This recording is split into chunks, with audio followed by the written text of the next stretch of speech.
Culture Pub, suite la guerre de la micro-informatique. C'est l'histoire de David contre Goliath. Le géant, c'est IBM, le petit malin, c'est Apple. Et ça fait 20 ans que ces deux-là se livrent une guerre impitoyable. Guerre de communication avant tout, Thomas. Alors en face du géant IBM avec sa culture un petit peu industrielle, Apple a tout de suite trouvé son territoire de communication. L'important, c'est pas la machine, c'est l'homme. Et ça a pas mal déstabilisé IBM, qui a mis du temps en fait avant de trouver sa voie publicitaire pour finalement s'allier avec son ennemi d'hier, Apple. Donc guerre stérile, parce que ni l'un ni l'autre n'a gagné. Bah, pas stérile pour tout le monde, parce que pendant que le nain et le géant se taillaient des croupières, eh bien il y a un autre acteur qui est apparu, c'est Compaq, le cow-boy. Et lui, Compaq, il a dit une chose très simple, un argument en béton. Moi je fais aussi bien qu'IBM, si ce n'est mieux, et moins cher. Donc c'est le cow-boy Compaq qui a gagné la guerre. Bah, il a gagné la guerre des constructeurs de micro-informatique, oui. Mais aujourd'hui, le marché, il n'est plus là. L'homme le plus riche de la planète, c'est un vendeur de logiciels. Il s'appelle Bill Gates et en fait, c'est lui qui a tiré son épingle du jeu dans toute cette saga. La passionnante histoire de la guerre micro-informatique, c'est tout de suite dans Culture Pub.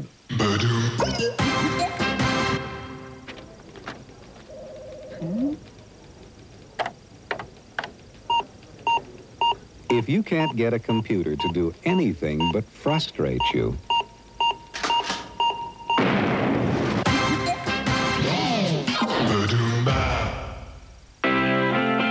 vous n'avez pas pu passer à côté de ce spot, et pour cause, c'est le plus gros lancement jamais effectué dans toute l'histoire de la communication informatique, budget 1 milliard de francs.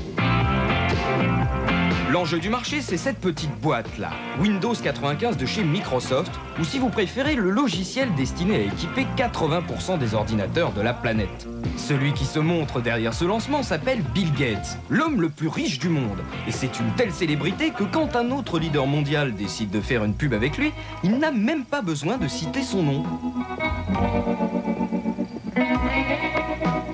Et le plus beau, c'est que l'homme le plus riche de la planète n'a jamais un sou en poche. Hello? Anybody got some change for a Coke? I'll pay you back. Et s'il y a 50 ans, Coca-Cola était déjà leader mondial, Bill Gates, lui, n'était pas né. Les ordinateurs s'appelaient des supercalculateurs, pesaient 30 tonnes, nécessitaient des kilomètres de câbles pour fonctionner, et tout ça pour trouilloter une malheureuse carte perforée. C'est dans cet univers joyeux de la bureautique informatisée qu'un géant fait son apparition. International Business Machine, IBM pour les intimes, qui n'était pas à proprement parler une bande de rigolos. D'ailleurs, les seules facéties qu'ils se permettaient, c'était de jouer au morpion avec leur secrétaire.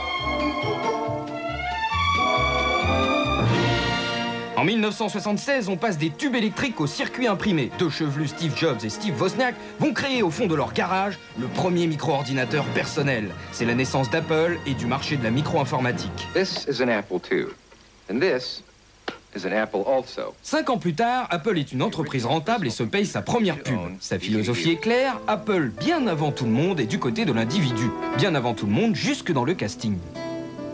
Et pendant que Costner danse avec les souris, IBM, par l'odeur alléchée du marché, réagit en sortant son micro-ordinateur personnel, le premier PC. Mais Charlot est aux antipodes de la philosophie IBM. Première erreur, le vagabond ne fera pas de vieux os. Pendant ce temps-là, une révolution se prépare. Let's show them why 1984 won't be like 1984. Et c'est effectivement en 1984 que Steve Jobs, jeune génie de la Silicon Valley et fondateur d'Apple, s'offre pour $1,5 million un space opéra signé Ridley Scott.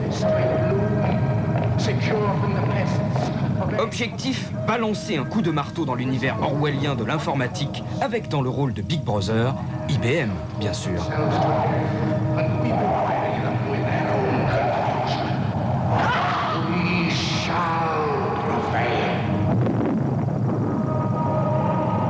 January 24th, Apple Computer will introduce Macintosh. Et cette révolution s'appuie sur une nouvelle race d'ordinateurs, le Macintosh. D'emblée, la foule est conquise et Steve Jobs jubile. Hello, I am Macintosh. It sure is great to get out of that bag. Avec son Mac, Jobs possède enfin l'arme pour attaquer de front son concurrent. Apple met en scène le duel et jette son gant à IBM qui ne le relèvera pas. Le principe de communication d'Apple est toujours aussi simple, démontrer la facilité d'utilisation du Mac et surtout sa formidable convivialité. Là où vous devez vous fader 3 classeurs énormes pour utiliser un PC, une simple brochure vous suffit pour vous servir d'un Mac. Mais au fait, pourquoi IBM n'a jamais répondu au défi d'Apple ? Je pense que c'est lié à l'image un petit peu vieille Amérique industrielle d'IBM. Pour IBM, je pense que ça aurait été un petit peu se salir les mains que de faire des pubs comparatives du calibre de celles que ses concurrents ont fait. Et ça a duré des années comme ça. IBM, géant, confie dans ses certitudes, immobile face à Apple, qui s'acharnait à lui livrer une guerre quasi idéologique. Tous ces gens qui travailleront pour toi sont là pour exécuter, pas pour penser. Mais pendant ce temps-là, le marché était en train de changer et la communication aussi. Des tas de constructeurs se sont mis à concurrencer IBM sur son marché en copiant le PC. Ce sont les clones. Ils s'appellent Toshiba, Hewlett-Packard ou même Commodore et Amstrad. Et puis vous avez Compaq. Compaq, c'est un concentré d'informatique. Et Compaq comprend tout de suite qu'il faut positionner sa marque avec un slogan simple. Voilà pourquoi il impose rapidement cette signature désormais célèbre. Compaq, à suivre. IBM, par contre, complique sa communication en essayant de contrer Apple sur le terrain de la simplicité. C'est pourquoi IBM a conçu le PS1, un ordinateur qui vous met à l'aise dès les 5 premières minutes. Le PS1 d'IBM, 5 minutes et vous êtes dans le coup. Mais en 1991, c'est la crise. Et Compaq décide de déclencher la guerre des prix pour réconcilier l'utilisateur et son directeur financier à coups de spots promo. Compaq lance Prolinéa. Prolinéa, c'est 100% Compaq à un prix qui met tout le monde d'accord. C'est la panique chez IBM qui, fin 93, perd 13 milliards de dollars et appelle la Panthère Rose à la rescousse pour faire valoir son unique argument, le rapport qualité-prix. Compaq sort victorieux de la bataille et décide de s'intéresser au grand public. Alors, Compaq, numéro 1 de la micro-informatique, a inventé Presario. Un vrai Compaq pour la maison. Je vous présente ma famille. Et le voilà l'avenir, la famille, un marché de plusieurs milliards de francs. Voilà pourquoi Apple nous fait aussi le tour du proprio. Performa, le Macintosh de la maison. Quant à IBM, Aptiva, il nous présente aussi son petit dernier qui a un faible pour le rock'n'roll. C'est le tout dernier micro. Seulement voilà, il y a un problème avec le rock'n'roll. Avec IBM, ce genre de truc ne marche pas. Mettre du rock'n'roll sur un spot IBM, il y en a qui ont essayé. Mais c'est un petit peu comme si vous habilliez Eleanor Roosevelt en string. Déjà, ça n'est pas confortable, mais en plus, ce n'est pas particulièrement saillant. Bref, IBM, qui est né bien avant la micro-informatique, a du mal à trouver ses marques au milieu des jeunes loups de la Silicon Valley.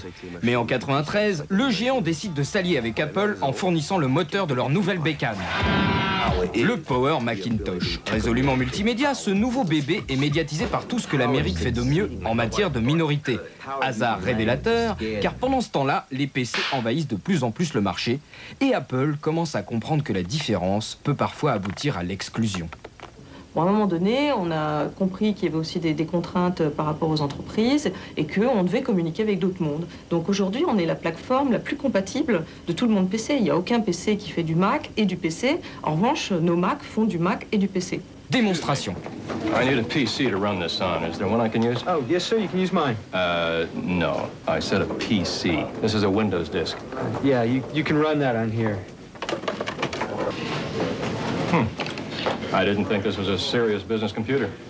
Does that help?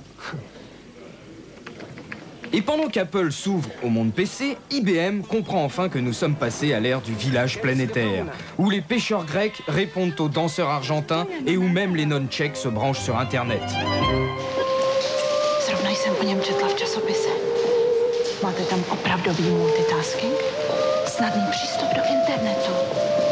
Hrozně ráda bych tu síť vyzkoušela. La conclusion à laquelle nous sommes arrivés, et ça n'a pas été une conclusion facile à admettre pour une grande entreprise industrielle comme IBM, c'est que si les gens n'achètent pas votre marque, eh bien, ils n'achèteront pas vos produits. La marque, voilà l'important. Du coup, le géant va se payer la plus grosse communication institutionnelle de son histoire en diffusant partout dans le monde ces films où même les lamas méditent sur IBM. Bien sûr, il y a parfois des bugs. Nous avons par exemple été privés en France des causeries informatiques entre Castelli et Fabry. Oh, ça c'est embêtant. Quant à cette version, on se demande encore pourquoi elle n'est pas passée chez nous.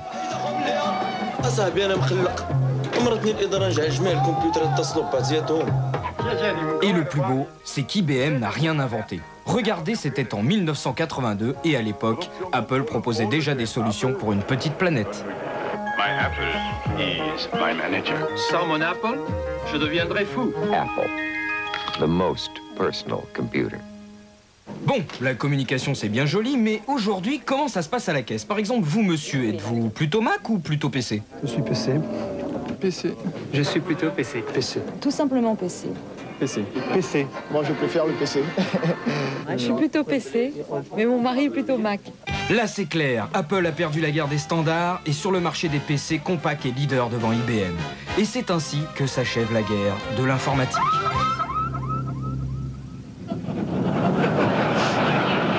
Now, wait a second. Mince, Bill Gates. What kind of ending was that? I mean... Ah, mais c'est vrai, on l'a complètement oublié. I think in the future, with something like this, you ought to be able to choose the ending. Bon, désolé, visiblement Bill Gates est devenu tellement puissant qu'il peut écrire lui-même la fin de l'histoire. Alors, puisqu'on y est, comment Microsoft a fait pour tirer son épingle du jeu pendant tout ce temps-là? Alors, ce qu'a fait Microsoft pendant toute cette guerre, en fait, c'est de se situer ailleurs. Comme diraient certains hommes politiques, c'est-à-dire dire, moi, je sais faire sur un univers qui est celui de la micro, le soft, c'est-à-dire le logiciel. Et quel que soit le camp que va choisir l'utilisateur, à la boîte, que ce soit Apple ou IBM ou compatible, il veut du logiciel. Point. Bref, l'informatique, c'était pas une histoire de machine, c'était une question de contenu. Et ça, Microsoft l'a compris avant tout le monde. Aujourd'hui, Bill Gates est archi-leader mondial sur le marché des logiciels, à tel point qu'on le surnomme Bill Brother. C'est donc Bill Gates qui a gagné pour l'instant, mais qui sera roi demain? Car incontestablement, les choses vont évoluer. Avec la révolution du tout numérique, il va y avoir un mariage entre les écrans des téléviseurs et les écrans des ordinateurs. Et comme on vous l'a expliqué, c'est celui qui aura la maîtrise du contenu qui aura le pouvoir et donc qui aura l'argent. Dès lors, on peut se demander si le futur numéro 1 mondial de demain ne va pas s'appeler ABC, Disney ou Ted Turner, Time Warner. On en reparlera certainement en cours de saison. En attendant, la semaine prochaine, Culture Pub vous propose une autre guerre, encore plus sanglante, mais plus grave, puisqu'elle oppose les tabacs aux anti-tabacs. Salut!